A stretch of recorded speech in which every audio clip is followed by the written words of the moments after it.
Hola Florencia, ¿cómo estás? Bueno, muchísimas gracias por este espacio.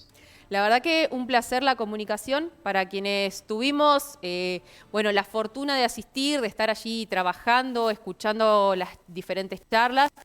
La verdad es que fue tremendamente enriquecedor todo lo que se conversó. En particular, bueno, ¿qué primer conclusión ha podido sacar de este gran Congreso Internacional de Maíz?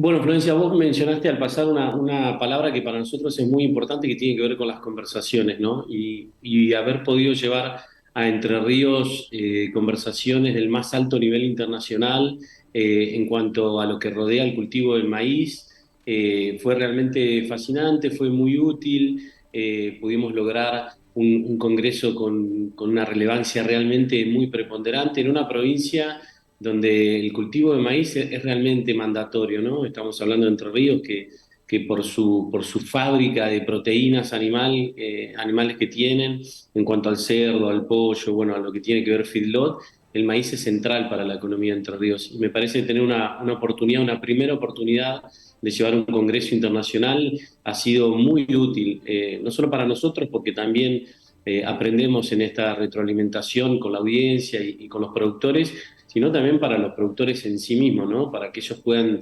escuchar de primera mano a los profesionales más grandes a nivel global, porque el maíz, en cuanto a los científicos y a los docentes que están metidos en esta industria, los argentinos tienen un peso muy claro a nivel global. Entonces, me parece que esa primera conclusión es interesante tener en cuenta.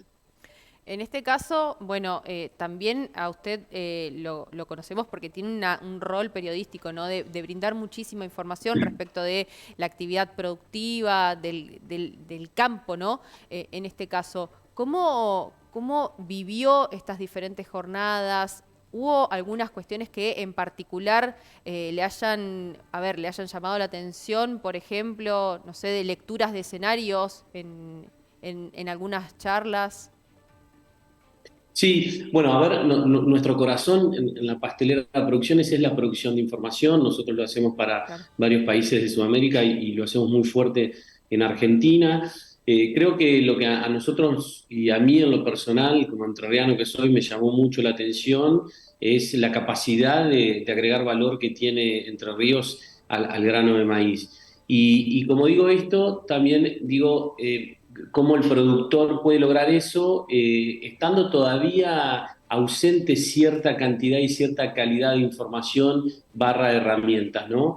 Entre Ríos sigue siendo una provincia deficitaria en lo que es producción de maíz por dos razones. Porque consume mucho y ha logrado desarrollar una industria a posteriori de la trilla del maíz, pero también porque todavía debería tener más hectáreas sembradas y mejores rindes. Así todo, nosotros relevamos mucha información del maíz. Argentina es un país importante a nivel mundial en cuanto al cultivo. Córdoba es una provincia que lo produce mucho, Entre Ríos Ujú. es una provincia que lo consume mucho.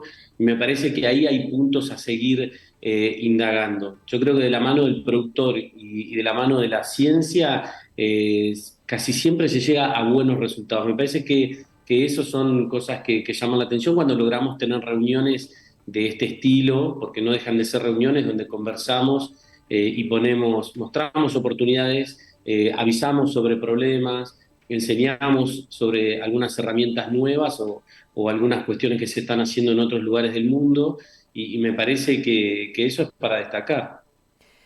Mientras lo escuchaba, también pensaba, ¿no? Una de las principales características que tuvo este congreso, y en verdad me parece muy, pero muy interesante para pensar el presente y sobre todo este contexto económico complejo al que estamos asistiendo, es que resulta realmente imprescindible capacitarse. Y en este congreso aparecía la posibilidad de, por ejemplo, escuchar y aprender. En mi caso en particular me pasó eso, aprendí muchísimo respecto de los trabajos sobre huella de carbono, por ejemplo, y a la par de esto tener la posibilidad de escuchar a un periodista de talla nacional, como puede ser Hugo Alconadamón, dando una lectura de situación de lo que puede suceder a nivel electoral con composiciones y con fuerzas que trabajen en el Congreso. Digo, ambas aristas parece que están realmente muy, pero muy alejadas, pero para pensar este presente, para pensar la actividad económica actual, efectivamente es importante seguir aprendiendo, seguir capacitándose. Esto es una de las principales cuestiones que en verdad me pareció muy, pero muy interesante y muy enriquecedora.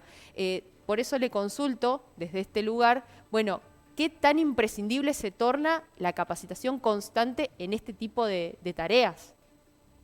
Bueno, el punto para mí es central, Florencia, lo que mencionás, porque tiene que ver con el productor, si bien el productor en sí mismo en el centro de la escena es la persona en la sociedad, es el productor en la sociedad.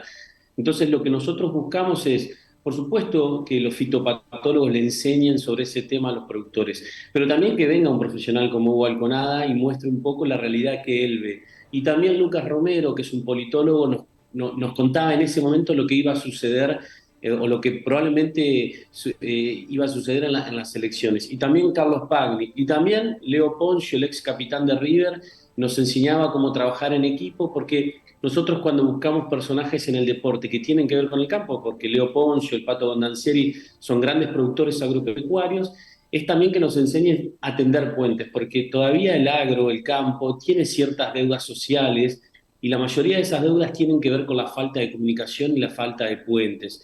Entonces, nosotros tenemos que buscar diversidad en las voces, pero también tenemos que buscar esa diversidad en los conocimientos que hacen a una misma persona. El productor agropecuario debe tomar decisiones en qué híbrido usar, pero también a quién votar, pero entender si la devaluación es buena o es mala, saber si va a poder sacar créditos o si una tasa de interés tiene relación directa al costo financiero total. Un montón de aprendizajes que si no le acercamos al productor, el productor termina tomando decisiones muchas veces con carencia de algunas cuestiones que son centrales. Me parece que el Congreso también apunta un poco a eso, a tratar al productor no solo como empresario, sino como parte de una sociedad que mueve aristas económicas, políticas, sociales. Me parece que es por ahí, Florencia. En este caso podríamos decir que la síntesis o los grandes desafíos hacia el futuro también tienen que ver con la comunicación del trabajo que se realiza, bueno, con la comunicación del expertise de cada una de las partes en todo este contexto. Y cuando usted menciona esto, ¿no? Bueno, el campo tiene deudas y debería aprender a comunicarlo mejor, me parece en verdad muy, pero muy interesante esta idea del trabajo en equipo, ¿no?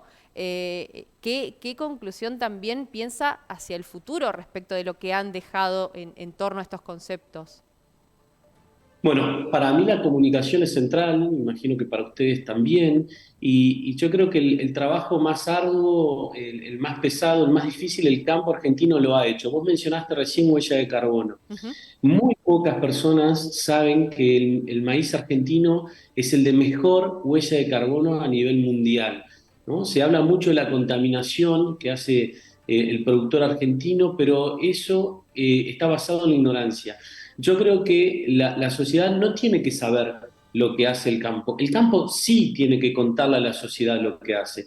Y me parece que lo de huella de carbono es un chivo expiatorio muy, muy clarito y muy fácil de decir. El campo le cuenta a la sociedad de que el maíz argentino es el que, no solo el que menos contamina, sino el que más carbono, digamos, el que mejor ecuación tiene de uso a nivel global. No lo contamos, ergo la sociedad no lo sabe. Claro. Y esto tiene que ver con la comunicación y los puentes. Yo creo que las voces que representaron los últimos años al campo deben ser ayornadas y me parece que pueden entrar y deben entrar nuevos jugadores, porque insisto, la parte más difícil, que es el trabajo diario, ya se hace. Bueno, ahora hay que contar qué es lo que se hace. Me parece que eso nos va a ayudar mucho.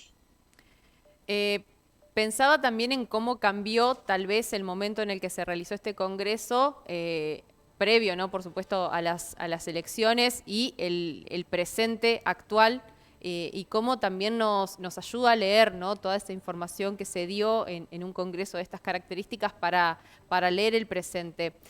¿Cómo ve en este caso, en todo este contexto? Todavía falta una definición última que tiene que ver con la presidencia. ¿Cómo ve a futuro, en este caso, el trabajo dentro del sector? Bueno, es interesante, yo creo que puedo abordar cierta parte de esa respuesta, pero es mínima. A nivel de Entre Ríos, bueno, ustedes ya han tomado una decisión que no es menor, que es el cambio de gobierno y tienen por delante 4 años con Frigerio, que es un gobernador que cuando fue ministro del Interior, fue muy cercano a lo que es el trabajo agropecuario. Y a nivel nacional entiendo que tanto Javier Milei como Sergio Massa, que son las únicas dos personas que pueden acceder hoy a la presidencia de Argentina, tienen discusiones ya saldadas con el campo y entiendo saben sobre la importancia del mismo. Uno, porque está la política hace muchísimos años y ha sufrido en carne propia la ausencia de divisas por la sequía que ha sufrido el campo, y me refiero a Sergio Massa. Ujú. Y la otra persona tiene sus puntos, que es Javier Milei, si se quiere, positivos a priori porque entiende del libre mercado, le hace menos impuestos, menos retenciones, mayor libre comercio, un guiño a lo que es la producción agropecuaria. ¿Esto quiere decir que esto es positivo per se? No, porque después estas variables deben conjugarse en una sociedad que también necesita cuestiones y cosas y deudas a saldar. Lo que sí tenemos muy claro después de lo que ha sido este año que viene a cerrar 3 años de sequía, pero sin duda ha sido paupérrimo a nivel de ingresos, es que sin el campo no se puede salir adelante. Y me parece que esa es una señal que ha quedado muy clara y entendemos que las lluvias que ya han llegado a muchos lugares del país Ujú. prometen que lo que tenemos por delante es mejor campo, más rendimiento, más dólares, mejores decisiones. Me parece que ahí la política también toma nota. Esperemos entonces a tener las definiciones finales entonces en noviembre, el 19 de noviembre más precisamente. Joaquín, la verdad que es un placer la conversación, es un placer también volver sobre algunos conceptos más que interesantes que nos ha dejado este Congreso Internacional. Felicitarlo, por supuesto, por la organización. La verdad es que fue un lujo para todos los que pudimos acceder y estar presentes, escuchar, aprender, llevarnos realmente una experiencia muy, pero muy enriquecedora. Estuvimos con el canal también allí compartiendo, pudimos conversar con muchos de sus protagonistas, así que la verdad es que ha sido un enorme placer y volver sobre esa experiencia también es un gran lujo, así que muchísimas gracias por todo esto. Muchísimas gracias a ustedes, Florencia, han sido muy amables.